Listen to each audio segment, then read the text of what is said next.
हाय जी, अस्सलाम वालेकुम and welcome to yet another episode of Subah Se आगे। और सुबह से आगे में आप सबको खुशामदीद एंड वेलकम। एंड इसी के साथ आयशा आपको भी अस्सलाम वालेकुम, खुशामदीद and welcome. Over the weekend आपने ओवर द वीकेंड क्या कुछ है जो सोचा कि अच्छा जी नेक्स्ट वीक में मैं ये प्लान करूंगी या इस तरह से अपना वीक गुजारूंगी, और इट वाज जस्ट मंडे? देखिए, मंडे का सबसे पहले तो आप तैयारी कर रहे होते हैं ना कि वीकेंड के बाद मंडे आपका अच्छा गुजरना चाहिए। और अगर आपका वीक अच्छा गुजरे, आगाज अच्छा हो, तो इसका मतलब ये होता है बहुत से चांसेस होते हैं कि आपका पूरा वीक बहुत अच्छा गुजरेगा।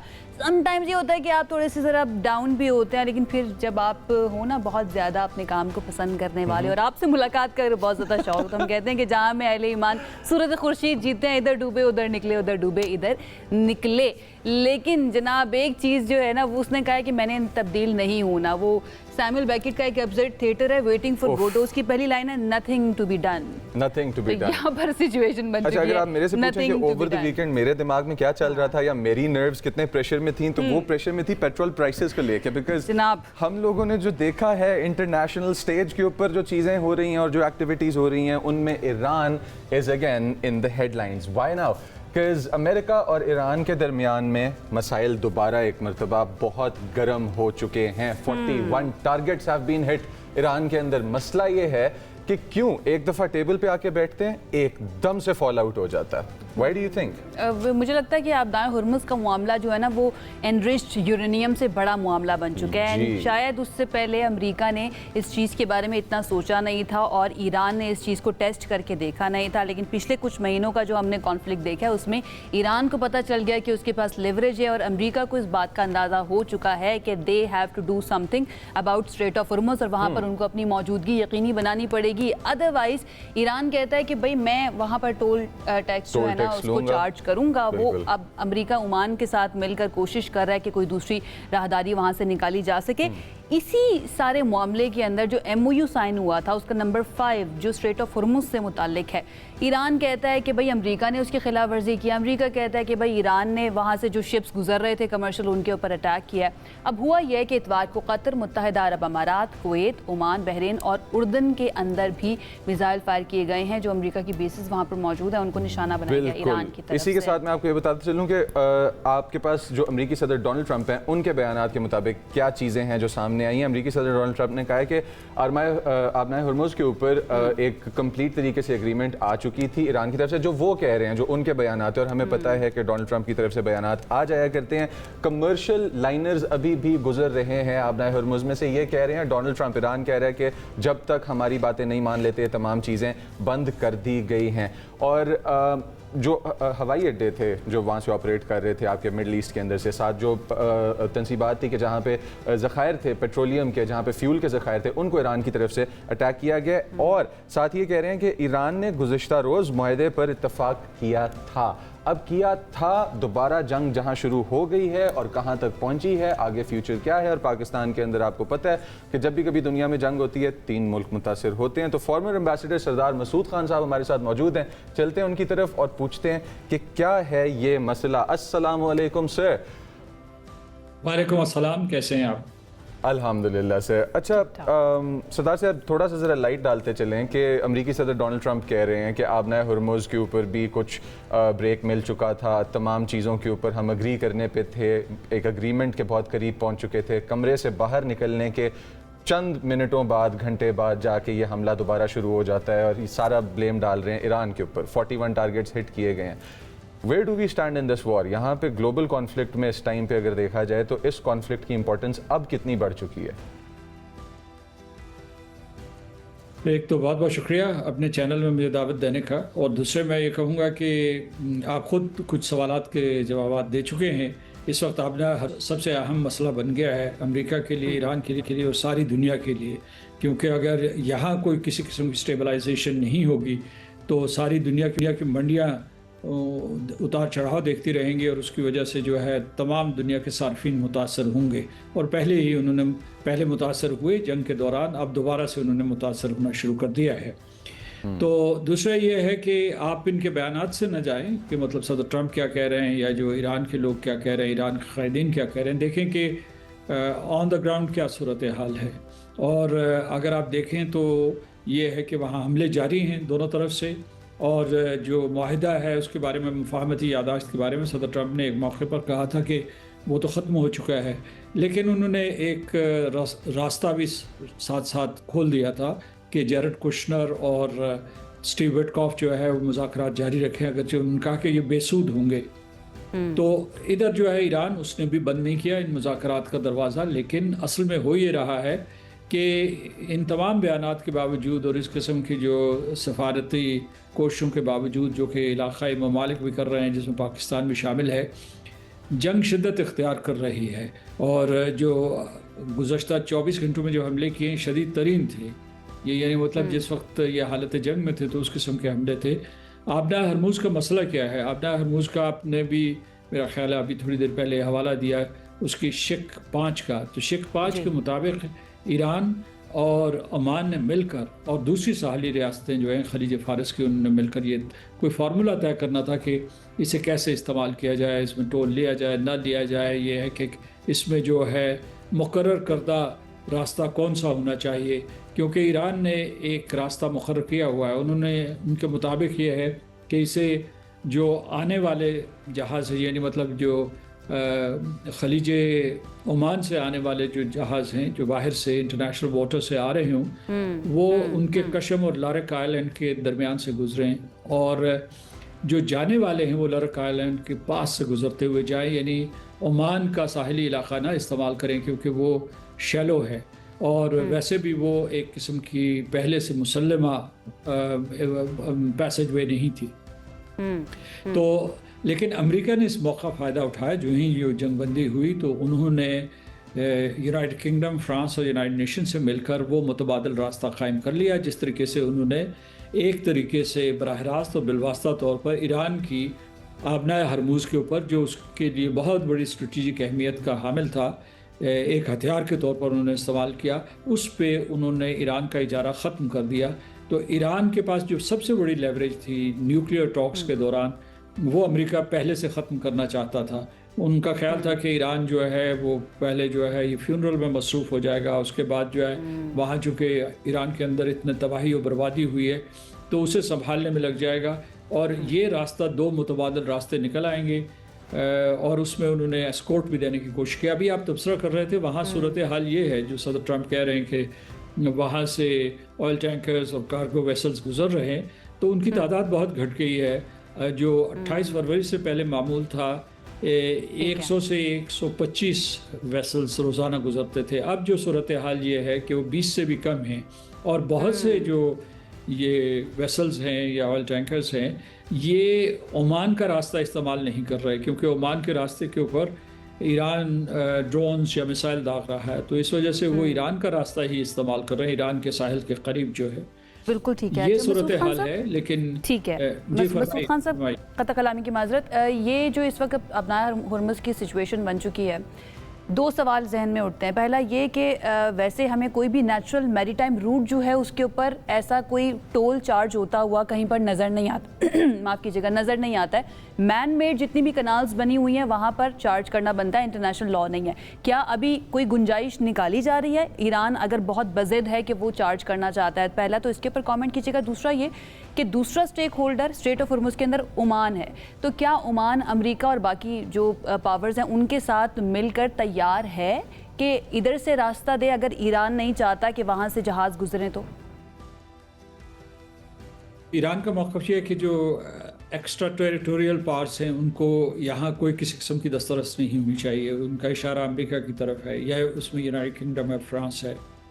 तो एक तो ये मौक़िफ़ है। दूसरा ये कि इस दौरान एक किस्म का मेरा ख्याल समझौता हो गया था 60 दिनों के लिए कि कोई टोल नहीं चार्ज किया जाएगा, ईरान कोई टोल नहीं चार्ज करेगा, लेकिन उसने ये इसरार किया था कि उसके मुकर्रर करदा रास्तों से इन्हिराफ नहीं होगा। लेकिन अमेरिका जो है वो ओमान के ऊपर पहले तो उसने जो है अभी जो हाल ही में अगर आपने देखा हो कि जो अब्बास अराक्ची थे वो ओमान में मौजूद थे, उन्होंने अपने हम मनसब से वहाँ बात की, और उसके बाद जो है उन्होंने बयान दिया, उन्होंने कहा कि अमेरिका बहुत दबाव डाल रहा है ओमान के ऊपर कि किसी तरीके से तुम ईरान के साथ मुज़ाकरात ना करो। हालांकि जो मफाहमती यादाश्त में लिखा हो कि ओमान, ईरान और दीगर साहिली रियासतें जो है मिलकर कोई फार्मूला तय करेंगी। अभी मसला टोल का नहीं है, अब कंट्रोल का है, और उस कंट्रोल के ऊपर झगड़ा हो रहा है। और सरदार आपने साहब ये थोड़ा सही सा कहा कि इस पे भी जितनी डिलिब्रेट करते चलिएगा। माजरत मैं आपको रोक रहा हूँ यहाँ पे कि जो हमारे पास दोबारा से राउंड शुरू होने लगा था टॉक्स का, या प्रोग्रेस की बात कर लें हम लोग, जो पाकिस्तान में 14 और 15 तारीख को एक्सपेक्टेड टॉक्स दोबारा से थी, उन पे इसका क्या असर डलेगा? कि पहले मैं वो फ़िक्रा मुकम्मल कर लूँ, उसकी तरफ मैं जल्दी से आता हूँ। वो ये है कि आपने बिल्कुल सही कहा कि जो ये इंटरनेशनल वाटरवेज हैं, इसमें ख़ास तौर से जो स्ट्रेट्स हैं, they are 100 straits all over the world, और in accordance with the United Nation Convention on the Law of the Sea, उनके ऊपर किसी किस्म की कोई बंदिश नहीं है, किसी किस्म का कोई टोल नहीं चार्ज किया जाता। और बड़ी मशहूर वाटरवेज हैं इसमें, मिसाल के तौर पर strait of Singapore, strait of Malacca, बाबुल मंदब है, उसके अलावा स्ट्रेट ऑफ जिब्राल्टर है, टर्किश और डेनिश स्ट्रेट्स के ऊपर किसी किस्म का नहीं होता, मैन मेड पे होता है, पैनामा पे होगा या जो है स्विस के ऊपर उनके ऊपर चार्ज होता है because they are man made. लेकिन असल मसला जो है वो ये जो जंग के बाद एक हल बनी है, और ईरान ये समझता है कि उसके पास जो मजबूत तरीन हथियार अपने दिफा का है वो स्ट्रेट ऑफ हॉर्मुज़ है, और उसका कंट्रोल, उसकी हाकमियत जारी रहनी चाहिए। इसमें कुछ बारीक कानूनी नुक्ते भी हैं। मिसाल के तौर पर ये कि इनके टेरिटोरियल वाटर्स जो हैं वो कहाँ ख़त्म होते हैं, क्या 12 किलोमीटर कहाँ ख़त्म होते हैं ईरान की तरफ से और ओमान की तरफ से, तो उसमें लॉ में गुंजाइश भी है। कुछ निकल जो माहिर कानून हैं लोग, वो इसमें कोई ना कोई गुंजाइश निकालेंगे। लेकिन जो मेमोरेंडम ऑफ अंडरस्टैंडिंग में लिखा हुआ है कि इन अकॉर्डेंस, ये जो भी फार्मूला तय किया जाएगा, it would be in accordance with international law, तो वो एक पैरामीटर यहाँ मौजूद है। अब मैं आपके सवाल की तरफ आता हूँ। वो ये है कि पाकिस्तान के लिए अभी जो फ़िलहाल स्पेस श्रिंक कर गई है, लेकिन फिर भी पाकिस्तान, कतर ख़ुद हमले की ज़द में है, उसके अलावा सऊदी अरब, तुर्की और मिस्र, ये मुसलसल कोशिश कर रहे हैं बस पर्दा, और पाकिस्तान सर फहरिस्त है। और उन्होंने बयानात के ज़रिए भी फ़रीक़ैन को तलक़ीन की है, उनको अपील की है कि भाई वो दोबारा मुज़ाकरात की मेज़ पे आएँ। पाकिस्तान अपनी कोशिशें जारी रखेगा, और मैं समझता हूँ कि ये जितना भी लड़ रहे हैं, इन्होंने जो है एक जो लंबी जंग लड़ी कई महीनों पर मुहित, उसके बाद मुज़ाकरात की मेज़ पे आए, या मुतवाज़ी तौर पर मुज़ाकरात की मेज़ पे थे। ये जो इस वक्त हमले हो रहे हैं, इसके बाद भी इन्होंने मुज़ाकरात की मेज़ पे आना है। जितनी जल्दी आ जाएं बेहतर है। अमेरिका जो है उसके मिड टर्म इलेक्शंस आ रहे हैं। जो ईरान के लोग हैं उन्होंने तामीर नौ का काम शुरू करना है, और उसके बाद खलीजी रियासतें जो है वो बुरे तरीके से तबाह बर्बाद हुई हैं। अच्छा खान साहब, कुछ हद तक ये भी लगता है कि शायद अमेरिका ना अपनी खिफ़त मिटाने के लिए भी इस तरह के अटैक्स कर रहा था, बट अगेन ये हमारे दिमाग की खराफात हो सकती है। बहुत बहुत शुक्रिया हमें ज्वाइन करने के लिए। सरदार मसूद खान साहब हमारे साथ मौजूद थे, अपना इंपॉर्टेंट एनालिसिस सारी सिचुएशन के ऊपर दे रहे थे। लेकिन ये बात जहन में रखना ज़रूरी है, क्योंकि एक मरतबा ट्रंप अपने मुँह से ये बात कह चुके हैं कि मुझे नहीं पता था कि आयतुल्ला ख़ामनेई इतने हरदिल अजीज़ हैं, ईरान के लोग उनको इतना पसंद करते हैं, जब एक बहुत बड़ा टर्न आउट उनके फ्यूनरल के ऊपर हमने देखा था। एक ब्रेक की तरफ जाते हैं, ब्रेक से वापस आएंगे तो इस जंग के कॉन्सिक्वेंसेस और हमारी ज़िंदगियाँ कैसे मुतासिर हो रही हैं उस पर बात करेंगे। साथ में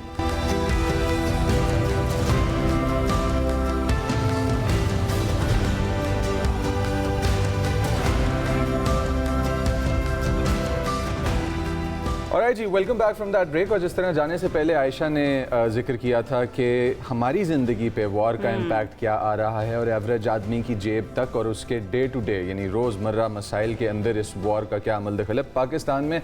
तो फ्यूल प्राइसेस इस डिस्कशन के बिल्कुल सेंटर पे जो मेन पॉइंट खड़ा है वो है फ्यूल प्राइसेस का। और फ्यूल प्राइसेस क्यों ना ज़्यादा हों, तबसरा किया जाता है कि टैक्सेस और लेवीज़ बीच में ऐड कर दिए गए हैं, जिसके ऊपर 100 रुपये से ज़्यादा वो अमाउंट बनती है कि जो सारिफ सोचता है ख़रीदने से पहले कि अगर ये ना होती तो आज भी मुझे 200 के करीब मिल रहा होता पेट्रोल। उसके बाद फिर गुस्सा आना शुरू होता है कुछ, और फिर पूछता है वो सवालात कि मुझे इनके जवाबात जो हैं वो ये गुस्से वाला फैक्टर जो है ना हम सबकी ज़िंदगियों में कॉमन है। जब भी प्राइसेस इंक्रीज़ होती है, अगर प्राइसेस इंक्रीज़ ना भी हो, हमें पता चलता है कि ईरान या अमेरिका की तरफ से किसी ने कोई ना जंगबंदी की खिलाफवर्जी की, हम तैयार हो जाते हैं भाई पेट्रोल की कीमतें हम बढ़ने वाली हैं। इस वक्त सिचुएशन आपको बता देते कि आलमी मार्केट में पेट्रोल की कीमत में 74 रुपये जो है ना वो अभी तक के इत्तलात के मुताबिक कमी की गई, लेकिन पाकिस्तान में 74 पैसे, लेकिन पाकिस्तान में पेट्रोल 13 रुपये महंगा हो चुका है। फी लीटर कीमत जो है 297 रुपये 53 पैसे से बढ़कर 310 रुपये 71 पैसे हो चुकी है। सोशल मीडिया पर शदीद तनकीद की जा रही थी, उसके ऊपर वज़ीर पेट्रोलियम जो है हमारे वो काफ़ी बरहम हो गए, अली परवेज़ मलिक साहब। उन्होंने कहा कि जंग से पहले के मुकाबले में आलमी मंडी में कीमत $12 फ़ी बैरल ज़्यादा है। हुकूमत अपनी मर्जी से कोई रिलीफ नहीं रोकती है, बल्कि हम ये कोशिश करें कि ज़्यादा से ज़्यादा रिलीफ आवाम को दे सके। ज़्यादा से ज़्यादा रिलीफ आवाम को दे सके। आलमी मंडी में पेट्रोल सस्ता होगा तो पाकिस्तान में फ़ायदा मिलेगा, लेकिन फ़ायदा फ़ौरन नहीं मिलता, कई रोज़ इंतज़ार करना पड़ता है, जिसके बाद क्योंकि ट्रिकल डाउन इफेक्ट जिस तरह से अंग्रेजी में कहा जाता है कि आप तक आने के लिए। आलमी मंडी में इस हफ्ते पेट्रोल की कीमत में मामूली कमी के बावजूद हुकूमत पाकिस्तान ने पेट्रोल की कीमत के अंदर 13 रुपये बढ़ा दिए। अब जब 13 रुपये 18 पैसे बढ़ गया फ़ी लीटर, तो उस वक्त वो गम और गुस्सा जो अभी डिस्कस हो रहा था सामने आना शुरू हुआ। इजाफे के जो दो बुनियादी बताए जाते हैं सेंट्रल प्रॉब्लम्स जो हैं, जो वजूहात हैं, वो जो बताए जाते हैं ये कि पेट्रोलियम डेवलपमेंट लेवी में 9 रुपये 64 पैसे इजाफा करके इसे 80 रुपये फ़ी लीटर तक ले जाया गया है। अब 80 रुपये फ़ी लीटर मैं जो दे रहा हूँ उसमें फिर 80 रुपये लेवी एडेड है, जबकि एक्सचेंज रेट एडजस्टमेंट भी जो कि है वो 4 रुपये और 29 पैसे के करीब फ़ी लीटर उसके अंदर मज़ीद शामिल कर दिए गए हैं। इस वक्त पेट्रोल के ऊपर मजमूई टैक्स जो है वो 105 रुपये फ़ी लीटर तक पहुंच चुका है। अब जी बिल्कुल, और सीनियर तजियाकार जो हैं शहबाज राना हमारे साथ मौजूद हैं इस टाइम पे, और उनसे अपनी इवनिंग कॉफ़ी के साथ डिस्कशन करते हैं कि शहबाज साहब पहले तो अस्सलाम वालेकुम एंड वेलकम, और कुछ ज़रा लाइट डालें इसके ऊपर कि आम आदमी जब अपने घर से निकलता है दफ्तर जाने के लिए तो एक तरफ का पेट्रोल उसे आने जाने का क्यों महसूस हो रहा होता है?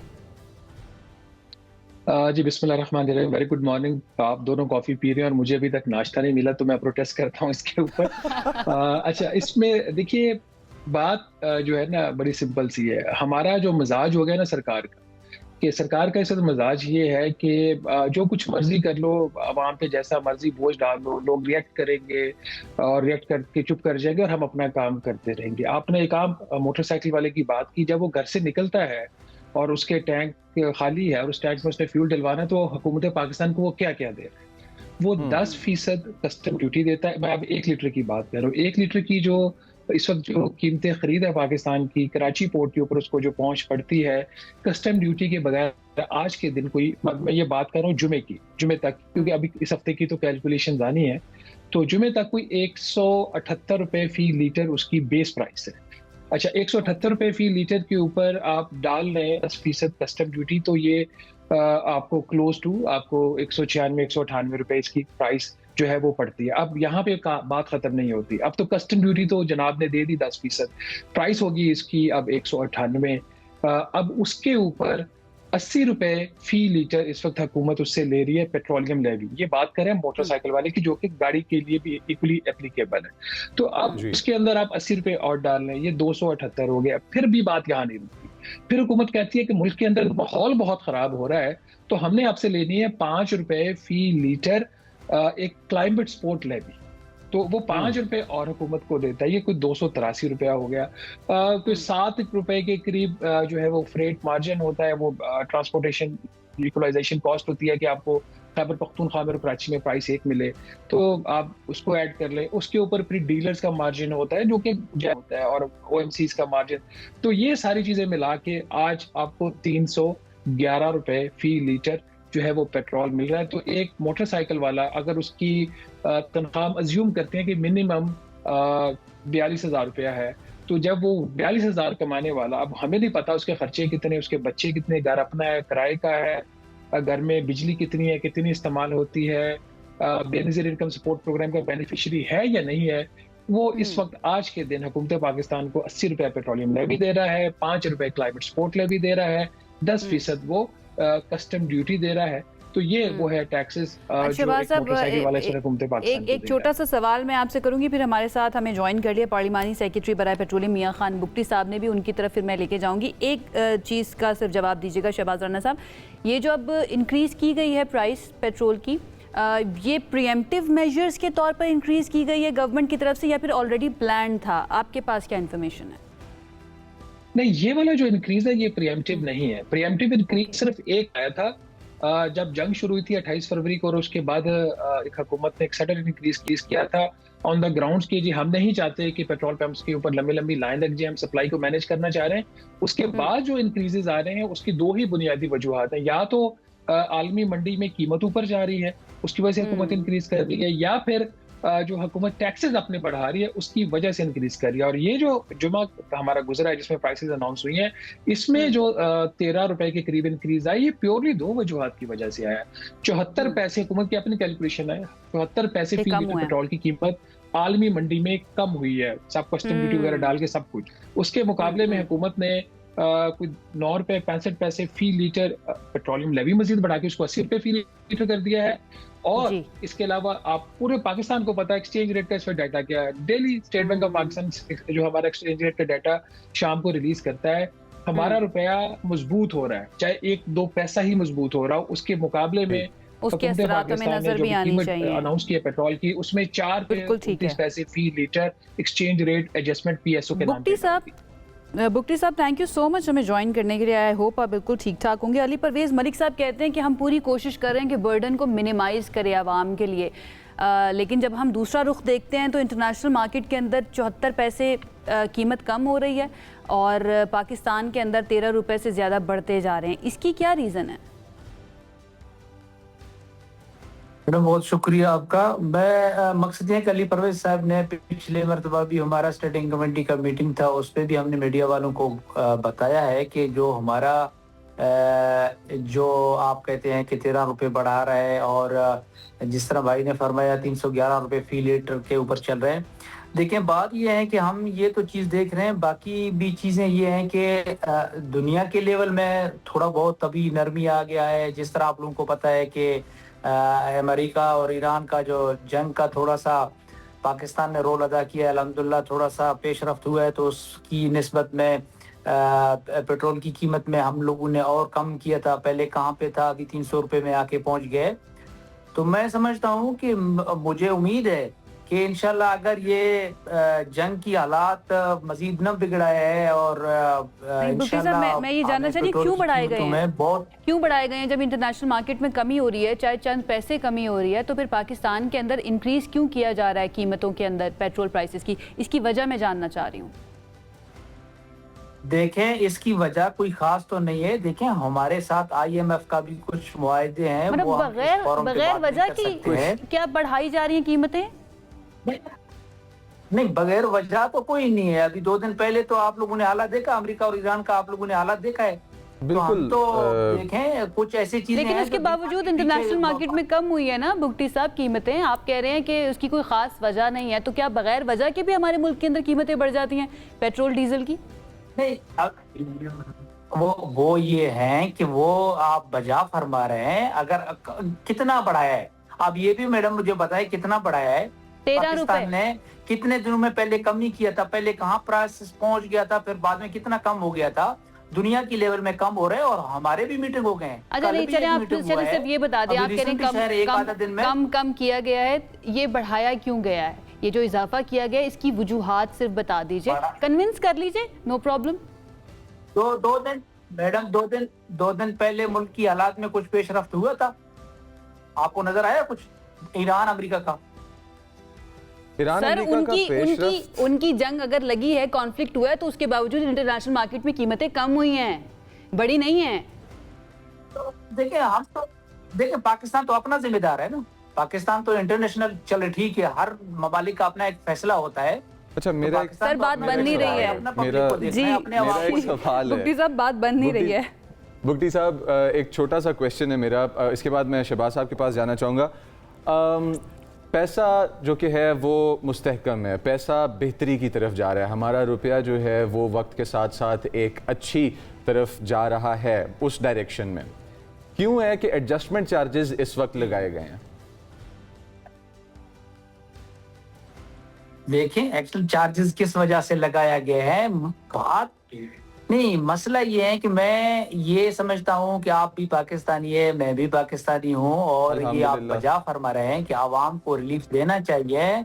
आवाम का जो अगर थोड़ा सा बढ़ाया है तो पाकिस्तान का भी कोई मजबूरी होगा। पाकिस्तान ये वही नहीं तो मजबूरी कि, जानना चाह रहे हैं मुफ्ती साहब, हमारा वो जो मजबूरी क्या है? कोई तो मजबूरी कोई रही तो होगी। मजबूरी रही होगी ना, बताइए ना वो मजबूरी क्या है? देखिए, अच्छा, इस जंग से पहले मैं गुजारिश करूं, कोई इतना प्राइस बढ़ गया था? ये जंग के दौरान में ये सारी चीजें हो गया ना। सर, मैं ये जरा अभी सिचुएशन ये है मुफ्ती साहब, अच्छा सुनिए, बात ये है कि जो प्राइसेस है ना इंटरनेशनल मार्केट में इस दोबारा से कॉन्फ्लिक्ट के रिज्यूम होने के बाद वो इंटरनेशनल मार्केट में कम हुई हैं। ठीक है, आप ये बात समझ नहीं रहे हैं। जब इंटरनेशनल मार्केट में कम हुई हैं तो पाकिस्तान के अंदर कीमतें क्यों बढ़ाई गई हैं? अगर इंटरनेशनल मार्केट में बढ़ेंगी, यहाँ पर भी बढ़ जाएं, हमें समझ में आता है कि ठीक है भाई, स्ट्रेट ऑफ हॉर्मुज़ से पेट्रोल पहुँच नहीं रहा होगा, 90% हम रिलाई करते हैं, वहाँ से हमारी इम्पोर्ट होती है। अब जब वहाँ पर कीमतें कम हुई हैं उसके बावजूद पाकिस्तान के अंदर क्यों बढ़ी हैं? सिर्फ एक छोटा सा रीज़न हम जानना चाह रहे हैं। वो रीजन ये है कि इसके ऊपर गौर ज़ेर गौर है, और इसके ऊपर कल भी एक मीटिंग हो गया है। आप एक आधा दिन देख लेंगे, इसके ऊपर बहुत अच्छे फैसले आएंगे, अवाम भी सुनेंगे। राना साहब, बहुत अच्छे फैसले की तवक्को करें हम, आपको लगता है? शहबाज राना साहब।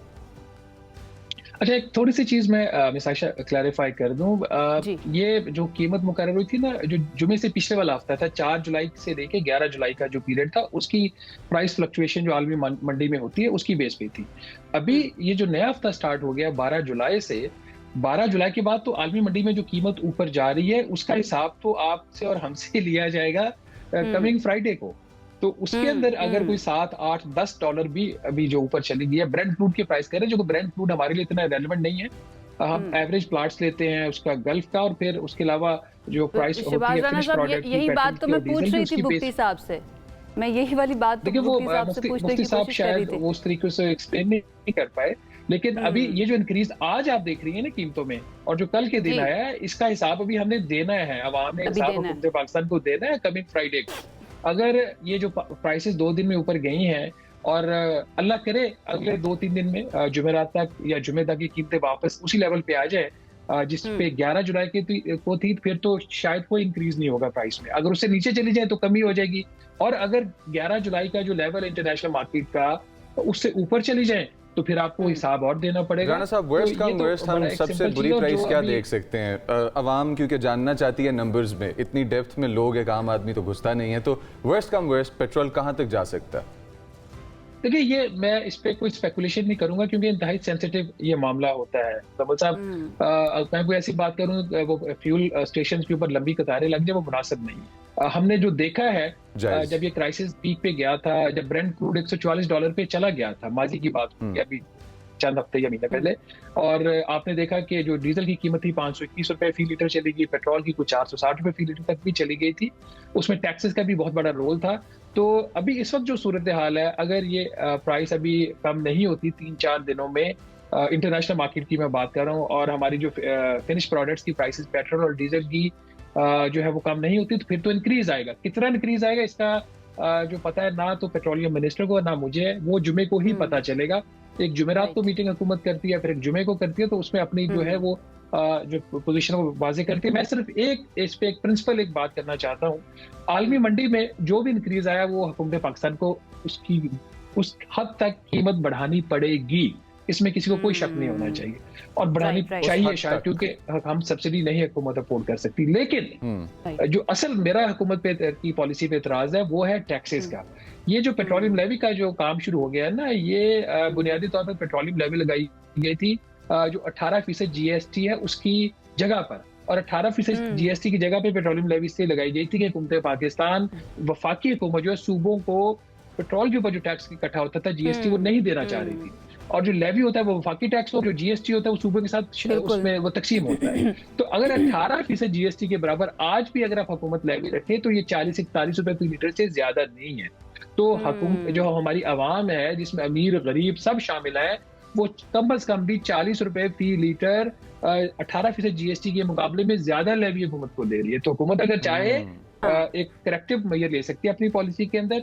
वज़ीर शहबाज शरीफ साहब ये फैसला करें कि हमने वहां पे बहुत बोझ डाल दिया है, हमने ठीक है 18% जो कंजम्पशन GST का टैक्स होता है वो हम लेंगे, उसके बराबर जो भी लेवी होगी वो रेट ले करते तो कल भी कीमत आपकी कम हो सकती है, बावजूद इसके कि आलमी मंडी में बिल्कुल कीमतें ऊपर जा रही हैं। बहुत अच्छा पॉइंट शहबाज साहब आपने दिया है। बस जाते जाते बुगटी साहब से एक सवाल मैं करना चाहूँगी। बुगटी साहब, ये पिछले तकरीबन 5 महीने अब हो गए हैं, 4.5 महीने 5 महीने होने वाले हैं इस जंग को, जो कॉन्फ्लिक्ट ईरान और अमेरिका का शुरू हुआ है, और उसकी वजह से पाकिस्तान के अंदर जो पेट्रोलियम प्राइसेस इंक्रीज़ हुई हैं। क्या पाकिस्तान ने, इकनॉमिक कोऑर्डिनेशन कमेटी ने कोई दूसरे रास्ते एक्सप्लोर करना शुरू किए, दूसरे ज़रिए एक्सप्लोर करना शुरू किए जहाँ से हम इम्पोर्ट कर सकें ऑयल को, या फिर अभी हमारी मुकम्मल रिलायंस जो है वो इधर ही है, स्ट्रेट ऑफ हुर्मुज़ पर ही? मेडो उस पे वो वर्किंग चल रही है, उस पे काम हो रहा है। दूसरा जो हमारा, अगर हम सोच रहे हैं, पाकिस्तान ने भी सोचा है, कमेटी भी बनाया है, अल्हम्दुलिल्लाह उस पे काम हो रहा है। तो मैं समझता हूँ कि मैं छोटी सी गुजारिश करूँ कि ये जो जंग हालात हुए तो आवाम को भी थोड़ा सा रिलैक्स होना चाहिए। कुछ पेट्रोल की प्राइसेस ऊपर नीचे जरूर हो गया है, आवाम को तकलीफ है, लेकिन गुजारिश ये है कि साथ साथ जो पाकिस्तान का सर बुलंद हो गया है तो वो भी थोड़ा आवाम को सोचना चाहिए कि पाकिस्तान का जो एक अमन का रोल अदा किया है अमेरिका और ईरान के जंग के मामले पे, तो मैं समझता हूँ पेट्रोल है जो गवर्नमेंट की तरफ से मिलता है आपको। फिगर तो मैडम मुझे पता नहीं है, लेकिन ये है कि किसकी प्राइस आप पूछ रहे हैं? मैं पूछ रही हूँ, आपको जो पर्क्स एंड प्रिविलेजेस मिलते हैं गवर्नमेंट की तरफ से, उसमें कितना पेट्रोल आपको मिलता है? कितने लीटर मिलता है आपको पेट्रोल?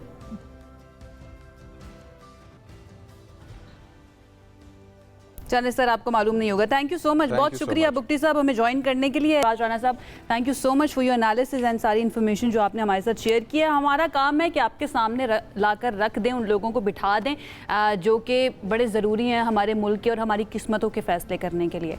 और हमारी किस्मतों के फ़ैसले किस तरह से हो रहे हैं वो आपने देख ही लिया। शहबाज राणा साहब ने सारा पूरी एक पिक्चर आपके सामने रख दी। एक ब्रेक की तरफ हम जाते हैं जी, ब्रेक से वापस आएंगे तो मज़ीद बात करेंगे इस थॉट के साथ कि कीमतें मज़ीद बढ़ेंगी पेट्रोल और आपने रिलैक्स रहना।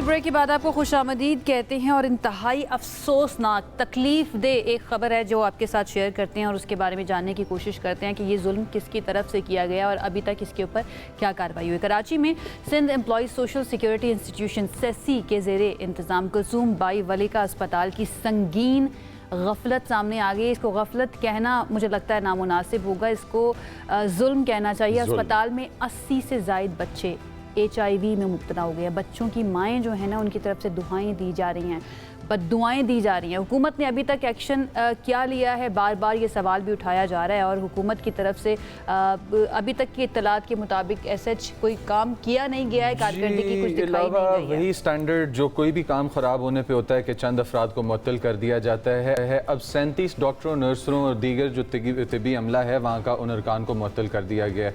ये अभी तक की जो खबर है जो गवर्नमेंट की तरफ से स्टेप उठाया गया है। इसके अलावा जो बात है वो करप्शन है एट द सेंटर। खैर, अस्पताल के बारे में बात करते हैं और तिब्बी अमले के जो ये 37 अरकान इनको मुअत्तल किया गया, इसी बारे में बात करते हैं कि मुतासरा बच्चों के इलाज और माली मुआवनत के लिए 2 अरब रुपए का एक एंडाउमेंट फ़ंड भी क़याम कर दिया गया। लेकिन इस एंडाउमेंट फ़ंड को लेके आना और इसको इम्प्लीमेंट करवाना एक और स्टोरी है कि कितनी देर चल जाएगा। जिस बच्चे को HIV हो गया है, क्या गवर्नमेंट इस चीज़ का माइंड रखती है कि उस बच्चे ने सारी ज़िंदगी इस बीमारी के साथ गुजारनी है? और सोशली जिस तरह से समाजी तौर पे दूरी इख्तियार कर ली जाती है और इंसान नहीं समझा जाता HIV के पेशेंट को कि कितने बच्चों को इस प्रॉब्लम में मुब्तला कर दिया गया। सेक्रेटरी मैंने तो इंसानी वसाइल साजिद जमाल अबड़ो जो हैं, उन्होंने इस एंडाउमेंट फ़ंड का ऐलान किया और करते हुए ये बताया कि ये फ़ंड जो है वो शफाफ अंदाज में इस्तेमाल करने पर हम सारे जो है वो काम करेंगे। आप जितने मर्जी शफाफियत से इस्तेमाल कर लें, लेकिन जिन बच्चों की ज़िंदगियाँ ख़राब होनी थी वो ख़राब हो चुकी है। सारी ज़िंदगी उनको इस मरज़ के साथ रहना पड़ेगा। हमारे साथ मोनिस मौजूद है, हमारे नुमाइंदे कराची से।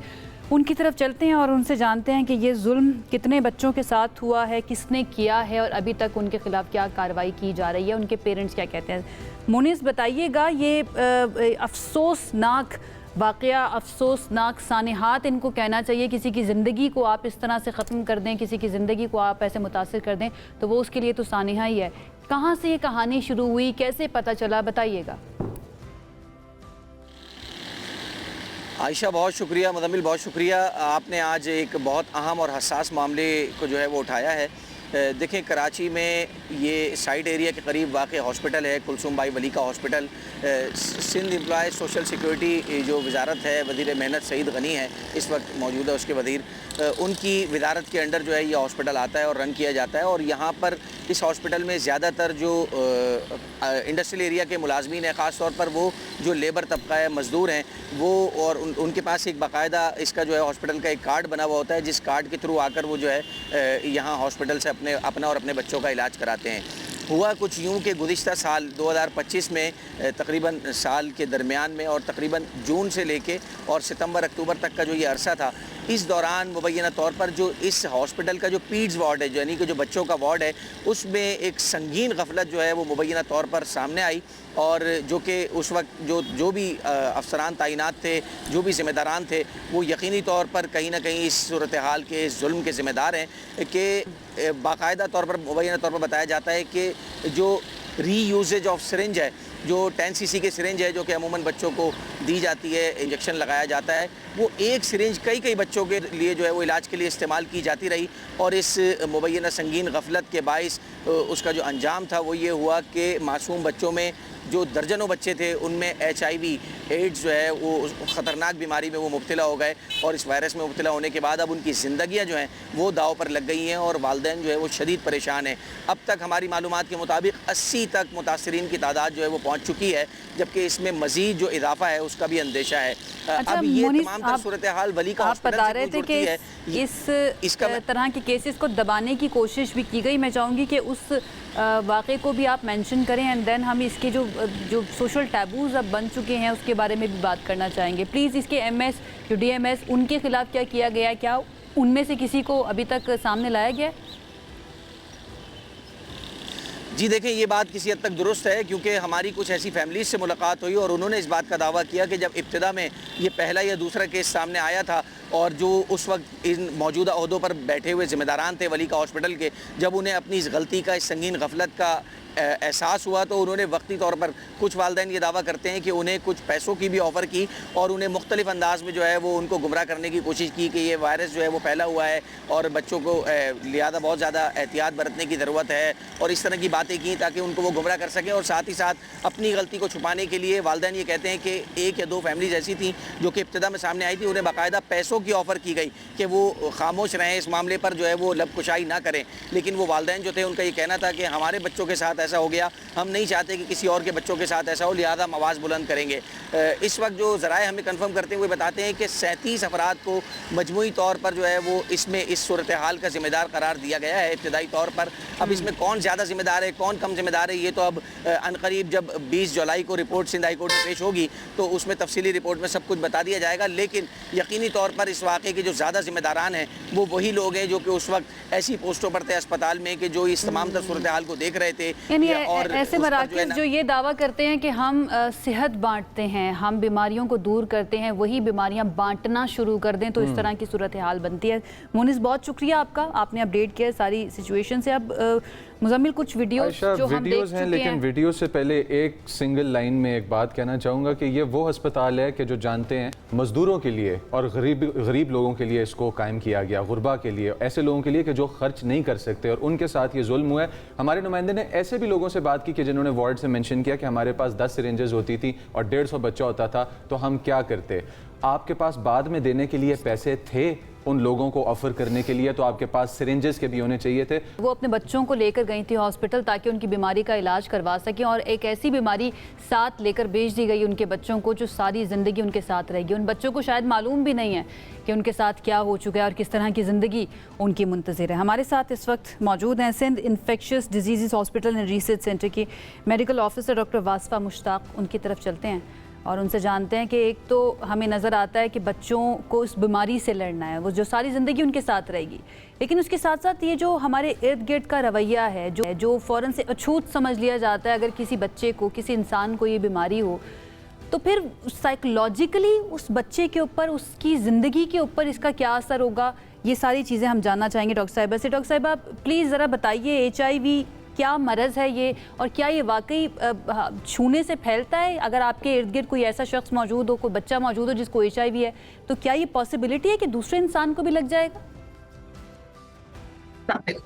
HIV का मर्ज एक वायरस से होता है जिसको जो एक इंसान से दूसरे इंसान में मुंतकिल हो सकता है, लेकिन HIV होने की और भी वजूहात होती हैं, जैसे गैर महफूज सिरिंजों का इस्तेमाल, गैर महफूज खून की मुंतकिली, माँ से बच्चे को हो जाना, गैर महफूज हमारे पास जो आलात होते हैं उनकी प्रॉपर स्टेरिलाइजेशन नहीं होती है, उससे दूसरे मरीजों को ये चीज़ मुंतकिल हो सकती है।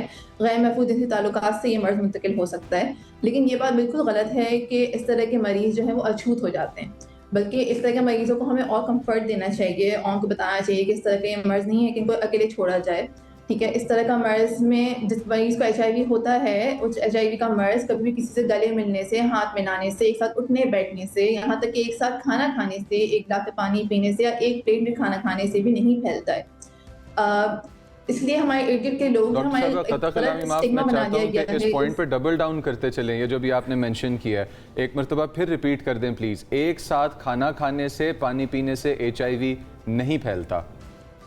बिल्कुल, एक कमरे में बैठने से, एक साथ बैठने से, गले मिलने से, हाथ मिलाने से, एक गिलास से पानी पीने से, एक प्लेट में खाना खाने से, एक घर में रहते हुए HIV नहीं फैल सकता। हाँ, HIV दूसरे तरीकों से फैल सकता है, लेकिन उसका ताल्लुक इन सब चीज़ों से नहीं है। जैसे TB का मर्ज हो गया या नज़ला ज़ुकाम का मर्ज हो गया, वो तो एक साथ उठने बैठने से फैल सकता है, लेकिन HIV का मर्ज ऐसे नहीं फैलता है।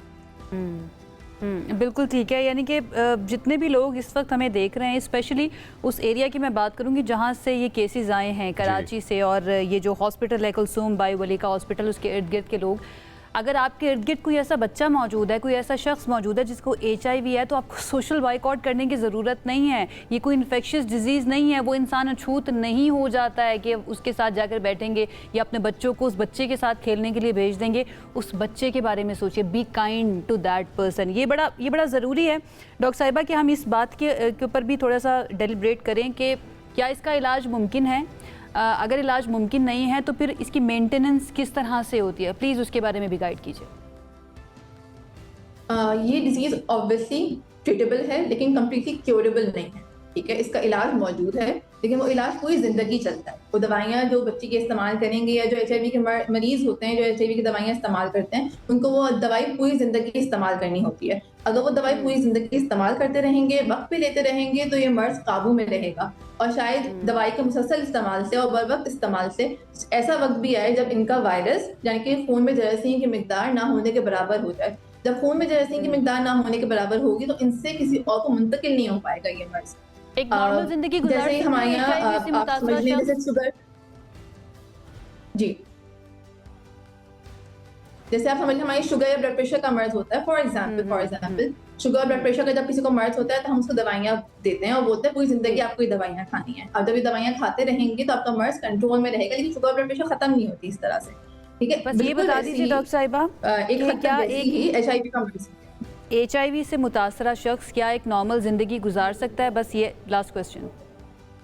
बिल्कुल HIV का जो मरीज है वो बिल्कुल नॉर्मल जिंदगी गुजार सकता है अगर वो दवाइयाँ ले रहा है, वक्त पर ले रहा है, डॉक्टर के पास मुआयना कराने आ रहा है, अपने टेस्ट जैसे उसके डॉक्टर उसको बता रहे हैं उस तरह से वो टेस्ट करवा रहा है, बिल्कुल वो नॉर्मल ज़िंदगी गुजार सकता है। वो आला साला तालीम हासिल कर सकता है, वो मुझसे बाहर जा सकता है तालीम हासिल करने के लिए, अच्छी नौकरी कर सकता है, शादी हो सकती है, उसके बच्चे हो सकते हैं। और अगर वो दवाइयों पे कंप्लाइंट है तो उससे उसकी बीवी को मुंतकिल नहीं होगा, और अगर बीवी को नहीं हुआ तो बच्चों को भी नहीं हो सकता।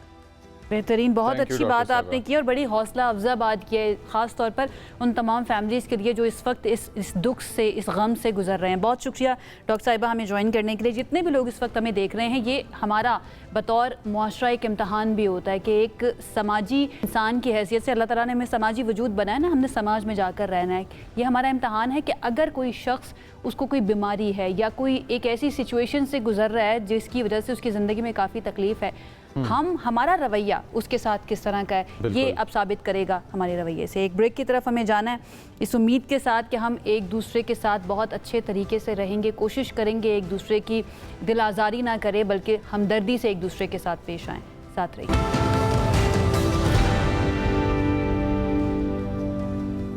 ब्रेक के बाद आपको खुशामदीद कहते हैं। कुछ सुबहें आपकी ऐसी होती हैं कि आपको ना अपना बचपन याद आ जाता है, बचपन से जुड़ी हुई चीज़ें क्या क्या आप इस्तेमाल किया करते थे, कुछ ब्रांड्स या फिर कुछ सॉफ्ट ड्रिंक्स होती हैं वो याद आ जाती हैं, जैसे पेप्सी। आपको पता है soft drink Pepsi soft drink आपने आई थिंक आप सोशल मीडिया पे, क्योंकि स्क्रॉल आयशा वैसे ही नहीं करती वो चीज़ें कि जो हम स्क्रॉल कर रहे होते हैं, क्योंकि आयशा का ज़्यादातर होता है कॉन्शियस कंजम्पशन के इर्द गिर्द। आई डोंट थिंक आपको सोशल मीडिया पे पता है क्या चल रहा है। हुआ क्या है? हुआ ये है कि पेप्सी सॉफ्ट ड्रिंक नहीं है। आई डोंट नो कि क्या है क्या नहीं है, बट बताया जा रहा है कि हो सकता है कुछ ऐसा हो कि जो ज्यादा टेस्टी हो शायद। आपको पता है या नहीं? आई डोंट नो, लेकिन वो चल नहीं तो आपको ये कैसे पता है कि ये सॉफ्ट ड्रिंक नहीं है? हमने तो बचपन से यही सुना है कि वो सॉफ्ट ड्रिंक है, टीवी पर एड्स भी उसके यही चलते हैं। ट्रेंडिंग ऑन सोशल मीडिया ना। अच्छा भाई, अगर जितने भी लोग हमें देख रहे हैं, अगर आप लोगों को पता है प्लीज हमें कॉल कीजिए और हमें कॉल करके बताइए अगर आपको पता है कि पेप्सी सॉफ्ट ड्रिंक नहीं है तो फिर कौन सी ड्रिंक है भाई? मुझे तो ये समझ ही नहीं आ रही है। बचपन में आपको याद नहीं टीवी पर एड्स आया करती थी सॉफ्ट ड्रिंक्स की इंडस्ट्री इतनी तेजी से इवॉल्व कर रही है कि हमें नहीं पता लगता क्या मे बी शायद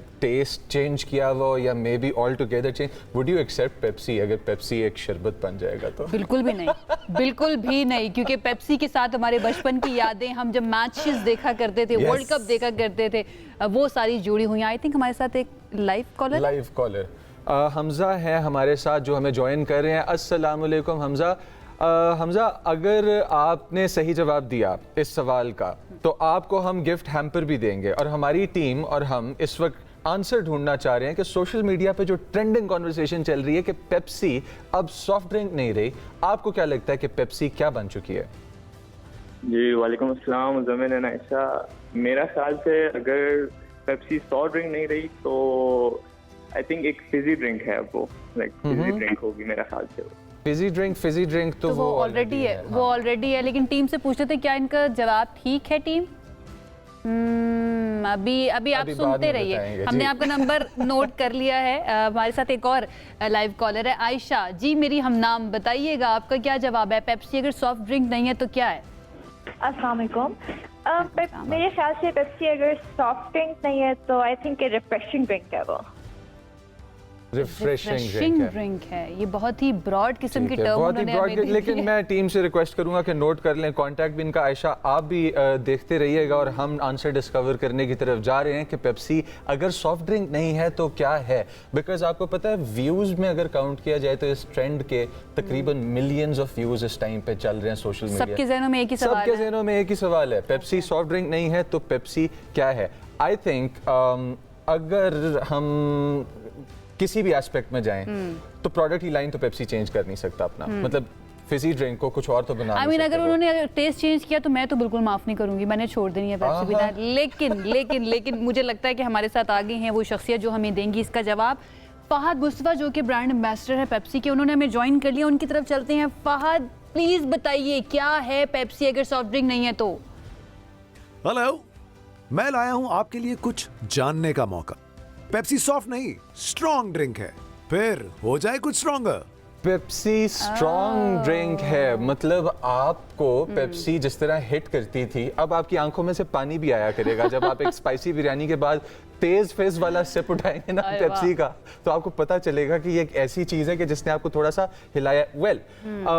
जब आप सॉफ्ट ड्रिंक पीने लगते हैं और वो सॉफ्ट ड्रिंक इतनी फिजी नहीं होती या इतनी स्ट्रॉन्ग नहीं होती जितना आप चाहते हैं, तो मूड थोड़ा सा ऑफ हो जाता है ना। ऐसा लगता है किसी ने खोल के रख दी थी और उससे सारा फ्रिज जो है ना वो निकल गया। लेकिन गुड न्यूज ये है कि पेप्सी मजीद हो चुकी है स्ट्रॉन्गर। अगर आप पेप्सी को यूज करेंगे तो फिर आप ज्यादा एंजॉय करेंगे जनाब। तो हो जाए कुछ स्ट्रॉन्गर, जरूर, क्यों नहीं। आई थिंक इसके बाद हमें एक छोटे से ब्रेक पे जाना चाहिए या नहीं जाना चाहिए, आप डिसाइड करें। मेरे ख्याल से नहीं जाना चाहिए क्योंकि अगला जो टॉपिक है ना हमारा बहुत इंपॉर्टेंट है। हमारे जाके पेप्सी पकड़ के ले आते हैं क्या? बहुत एक्साइटेड हो जाते हैं, इनको मुझे रोकना पड़ता है। आगे बढ़ जाते हैं और आगे बढ़कर हमारा जो अगला सेगमेंट है ना बहुत ही इंपॉर्टेंट है, बिकॉज ये आपके फ्यूचर से मुताल्लिक है, हमारे फ्यूचर से मुताल्लिक है। हमारे जो बच्चे हैं उनका करियर क्या होगा, उनको जिस वक्त वो पढ़ रहे हैं कौन से तालीमी इदारों में जा रहे हैं, ये बहुत ज़्यादा मैटर करेगा। और क्यों हमारे जहन के अंदर ये बात आई कि ये पोस्ट हमने देखी और पोस्ट के बाद हमने पूरी टीम ने बैठकर एक दूसरे से डिस्कस किया कि अगर मैं एक एम्प्लॉयर हूं तो मैं किसी को हायर करना चाहती हूं तो मैं सबसे पहली चीज़ क्या देखूंगी। तो पहले थोड़ा सा बैकग्राउंड आपको दे देते कि लिंक्डइन के ऊपर क्या पोस्ट थी जो गर्दिश कर रही थी। उसने एक बहस को दोबारा से जिंदा कर दिया कि क्या मुलाजमत हासिल करने में जामिया यानी आपकी यूनिवर्सिटी का नाम अहमियत रखता है या फिर आपकी स्किल मैटर करती है। ये सिर्फ एक दावा है एक सारिफ का, उसने कहा कि उसने अपने दर्जनों सीवीज जो है ना मुख्तलिफ ऑर्गेनाइजेशंस में भेजे, लेकिन उसको कहीं से कोई जवाब नहीं मिला। लेकिन उसने एक्सपेरिमेंट करने के चक्कर में तजुर्बाती तौर पर अपने सीवी के अंदर अपनी जामिया यानी कि अपनी यूनिवर्सिटी का नाम चेंज किया और एक ऐसी मारूफ यूनिवर्सिटी का नाम रख दिया जो बहुत ही ज़्यादा लोगों को पसंद थी, और उसके बाद दरख्वास्त दोबारा भेजी। चंद ही दिनों के बाद उसको 4-5 जगह से ऑफर आ गई, मतलब कॉल्स आ गई इंटरव्यू के लिए। इस बात ने सवाल ही उठाया कि क्या स्किल मैटर नहीं करता था, मेरा यूनिवर्सिटी का नाम ज़्यादा इंपॉर्टेंट है और मेरे स्किल को इवैल्यूएट नहीं किया जाएगा। समझने के लिए कुछ फैक्ट्स हैं जो पहले आपके सामने रखते हैं, और वो फैक्ट्स क्या हैं कि पाकिस्तान में HEC से 268 जामियात हैं जो रजिस्टर्ड हैं। अब इनके अंदर से हर साल HEC बताता है ये, और HEC के डाटा के मुताबिक पाकिस्तान में हर साल मुख्तलिफ शोबों के अंदर तकरीबन 5 से 8 लाख ऐसे तलबा और तालिबात हैं कि जो फारिग तहसील होते हैं, जिनमें से निस्फ तकरीबन जो है वो ख़वातीन होती हैं। अब इनमें बड़ी तादाद साइंस, टेक्नोलॉजी, इंजीनियरिंग, रियाजी यानी कि जैसे स्टेम फील्ड्स बोला जाता है उनमें, और फिर उसके बाद IT के शोबों में और दीगर और भी डिग्रीज़ हैं कि जो लेकर तलबा और तालिबात मार्केट में आते हैं। जबकि पाकिस्तान ब्यूरो ऑफ स्टेटिस्टिक्स के लिए जो हमारे पास सर्वे आता है, उस सर्वे के मतलब लेबर फोर्स सर्वे जो किया, उसके मुताबिक हमारे पास मुल्क में रोजगार की शरह तकरीबन 7% है। अब ये 7% बेरोजगारी जो है ना, अनएम्प्लॉयमेंट जी, बेरोजगारी की शरह 7% तक पहुंच चुकी है। अब इसका रीज़न क्या है, इस मामले को थोड़ा सा मजीद गहराई में उतरकर समझने की कोशिश करते हैं, और इसके अंदर इसको समझने में हमारा साथ देंगे पर्टिनेंट शख्सियात। 2 आज हमारे साथ गेस्ट हमारे पैनल पर मौजूद हैं।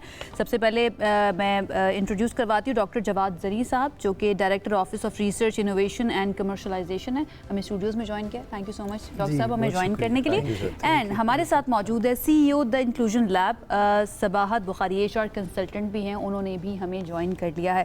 Thank you so much Sabahat साहिबा हमें ज्वाइन करने के लिए।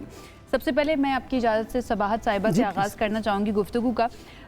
सबाहत, सबसे पहले तो ये बताइएगा, बीइंग एन HR कंसल्टेंट, आपको क्या लगता है कि एक जामिया का नाम, यूनिवर्सिटी का नाम, तालीमी इदारे का नाम कितना ज़्यादा इम्पॉर्टेंट है हायरिंग के लिए? किसी को अगर मुझे हायर करना है, आपने हायर करना है, तो क्या आप भी सबसे पहले यही देखेंगी कि ये कौन सी यूनिवर्सिटी से पढ़कर आया है?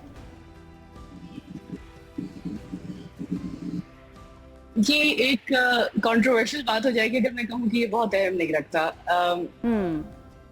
मेरा ये ख्याल है कि स्किल जो है वो बहुत ज़्यादा अहमियत रखती है, और जब हम किसी इदारे के नाम को देखते हैं तो उसके पीछे सोच ये होती है कि जब एक स्टूडेंट किसी यूनिवर्सिटी से निकल करके आया है तो इदारे ने उसके अंदर कौन कौन सी स्किल पैदा की होंगी जिसकी वजह से वो वहाँ से डिग्री लेकर के आया है। तो सबसे ज़्यादा अहमियत जिस बात की होती है वो स्किल की ही होती है। अलबत्ता जब आप ये किसी CV को गौर कर रहे होते हैं तो ये पहली चीज़ नहीं होती जिसके बारे में देखा जाता है कि ये किस इदारे से निकल के आया है।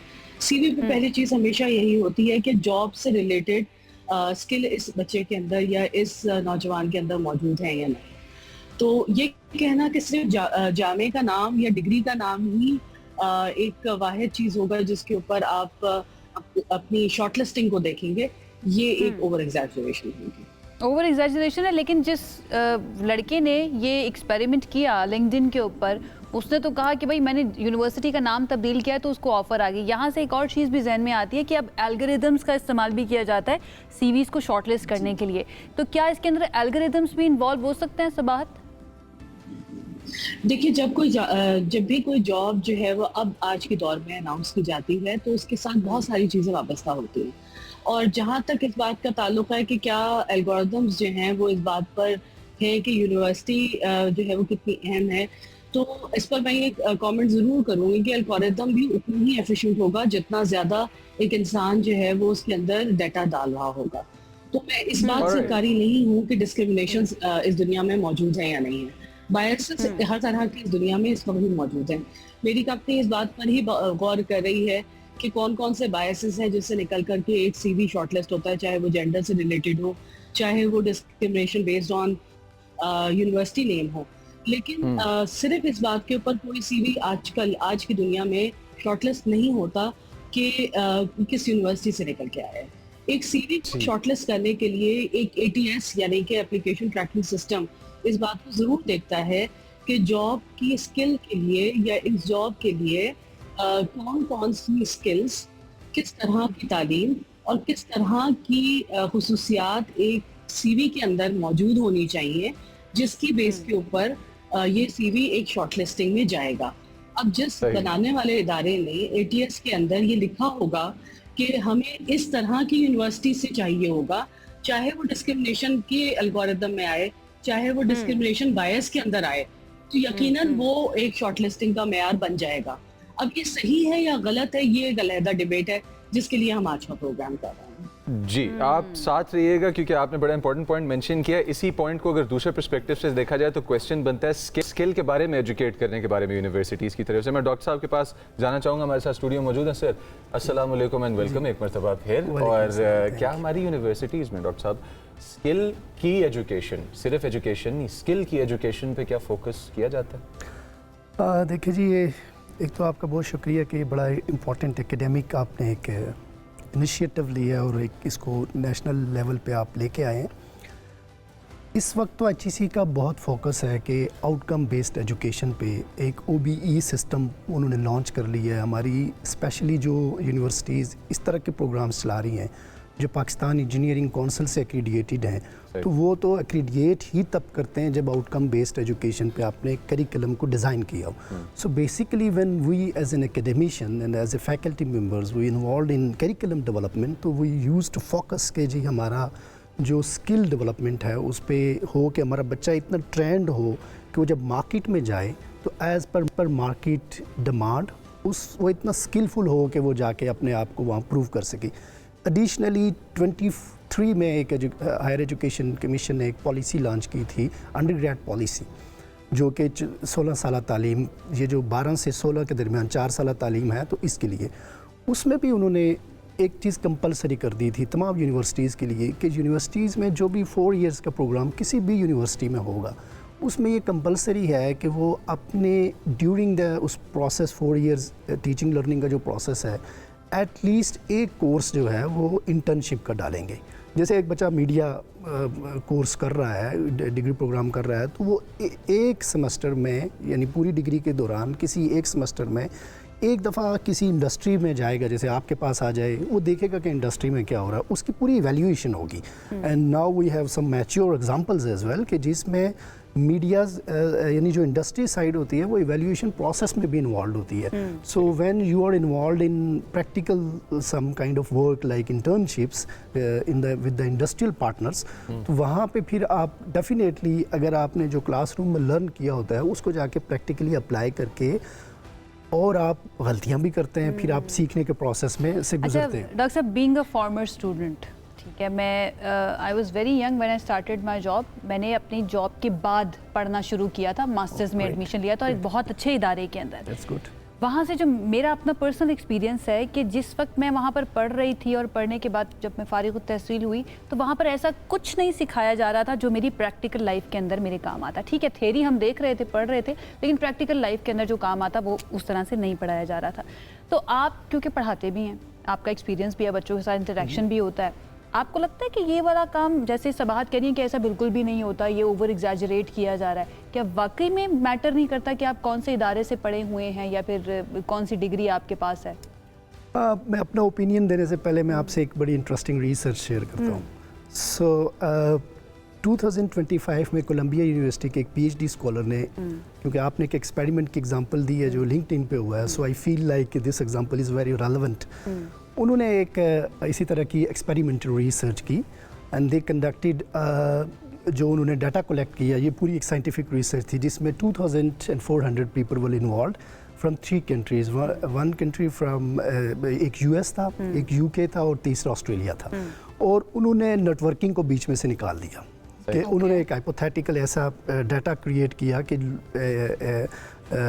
एक सिस्टम बनाया, उसके अंदर लोगों ने CVs पुट की, और जो उनके वॉलंटियर्स थे उन्होंने CVs पुट करके, उन्होंने जो एंड पे उस पर स्टैटिस्टिक्स एनालिसिस करके तो ये रिज़ल्ट निकाला कि ये, क्योंकि बहुत अच्छे एक रिसर्च जर्नल एक है स्टडीज़ इन हायर एजुकेशन, उसमें पब्लिश हुआ है लास्ट ईयर में, तो सो आई कैन वैलिडेट दैट कि इट्स अ गुड रिसर्च।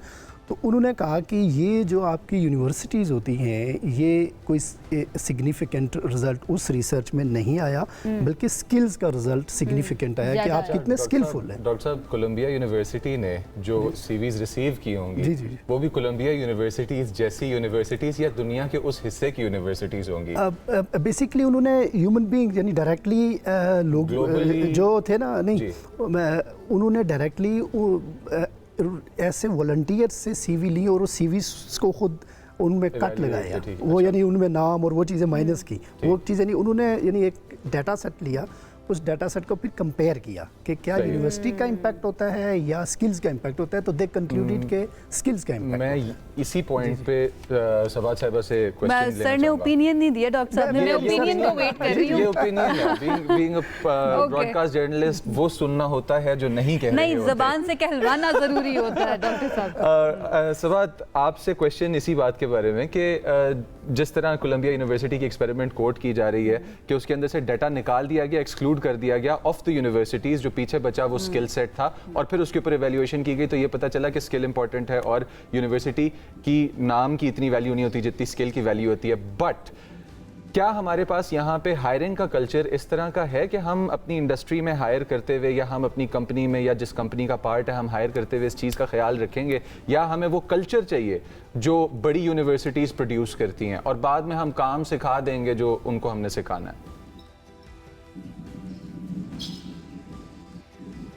ये आपने बहुत अच्छा सवाल किया है कि देखिए अब आते हैं, जो एक होती है बात कि हम क्या चाहते हैं और एक बात होती है कि हमारा कल्चर हमें क्या डिक्टेट कर रहा है। जब हम ये बात कहते हैं कि क्या हमारे पास इस तरह का ऑर्गेनाइजेशन कल्चर मौजूद है जो कि ये देखना चाहता है कि स्किल है या एटीट्यूड है, या हम भी यूनिवर्सिटी के नामों से मरूब होकर के रख लेते हैं और बाद में हम देखते हैं कि क्या सिखा तो लिया जाएगा। पहले तो हम ये देखेंगे हमारे पास यूनिवर्सिटी के नाम से मरूब होकर रख लिया जाएगा। देखिए हर स्टेज ऑफ करियर के ऊपर हर मुख्तलिफ अपने अदवार के अंदर मुख्तलिफ चीज़ें मैटर करती हैं। जब एक बच्चा नया नया अपना करियर स्टार्ट कर रहा होता है तो उसके सीवी के ऊपर सिर्फ एक ही चीज़ है, और वो है कि वो किस यूनिवर्सिटी से ग्रेजुएट करके आया है, उसने किन किन इदारों में इंटर्नशिप की है, और उसके अपने पास सीवी के ऊपर दिखाने को क्या क्या एक्स्ट्रा करिकुलर एक्टिविटीज़ हैं, या अपने सीवी को उसने किस तरह से प्रेजेंट किया है। अब अगर वो सिर्फ अपने सीवी के ऊपर अपनी यूनिवर्सिटी का नाम ही दिखा सकता है और वो यही दिखा सकता है कि मेरी सीवी के ऊपर वाहिद चीज़ यही है कि मैं किस यूनिवर्सिटी से आया हूँ, तो दर हकीकत वो सिर्फ अपनी यूनिवर्सिटी को ही सेल कर रहा है। और जो हायर करने वाले हैं वो भी सिर्फ उसकी यूनिवर्सिटी के नाम पर ही बेस कर रहे हैं। अच्छा, इसी कल्चर को लेकर के बहुत सारी कंपनीज वाकई में सिर्फ यूनिवर्सिटी के नाम पर ही सर्च करके उसको ले रही हैं, और इसकी मिसालें बहुत हैं। हमारी बहुत सारी इदारे ऐसे हैं जो आज भी MTO प्रोग्राम के नाम पर सिर्फ चंद इदारों से ही स्टूडेंट्स को हायर करते हैं, और मुझे ये कहने में कोई आर नहीं है कि ये ओपन डिस्क्रिमिनेशन पाकिस्तान में हो रहा है।